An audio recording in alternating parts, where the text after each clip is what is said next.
अब हम यहाँ पे बात करते हैं लास्ट एंड फर्स्ट आउट की।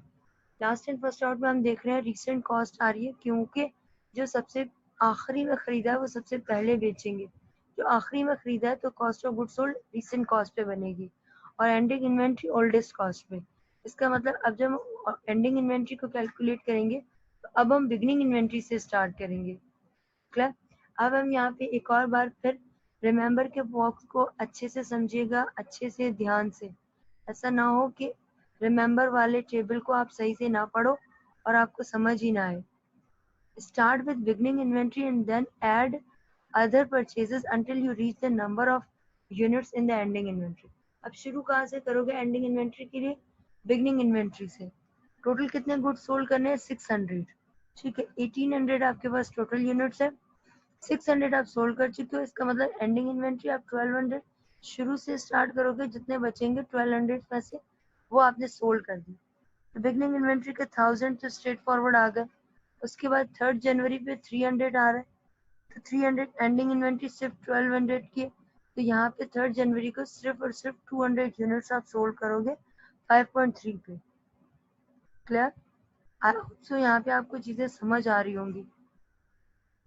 अब एंडिंग इन्वेंट्री आ रहा है 1200, कॉस्ट ऑफ गुड सोल्ड आ रहा है 600। तो अब देखते हैं इस टेबल को फर्दर हमने कैसे बनाया है।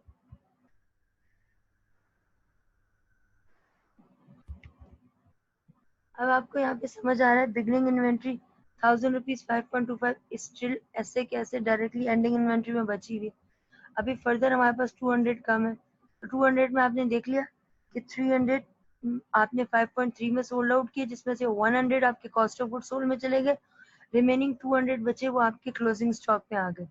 डन। अब आगे फर्दर करते हैं। Now we have allocated the cost of 1200 units in ending inventory. अब हमारे पास 1200 यूनिट्स आ चुके हैं एंडिंग इन्वेंट्री में, और कॉस्ट ऑफ गुड सोल्ड में 600 आ रहा था, लेकिन अभी 100 आ रहा है। इसका मतलब further 500 units cost of good sold से हमें डिडक्ट करने होंगे। और इसमें हम क्या बात कर रहे हैं? सबसे पहले कि कॉस्ट ऑफ गुड सोल्ड का अमाउंट 600 यूनिट्स कैसे आएगा?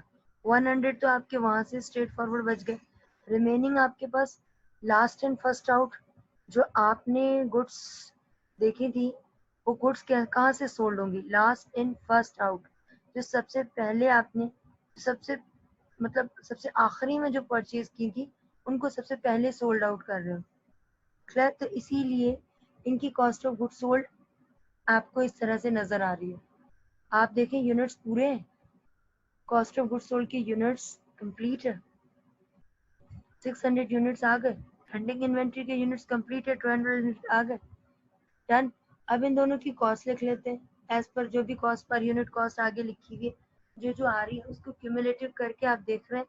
तो 6310 आपके पास एंडिंग इन्वेंट्री आ रही है, कॉस्ट ऑफ गुड सोल्ड आपके पास 3415 आ रहा है। इन दोनों को जब आप मर्ज करेंगे तो आ रहा है 9725।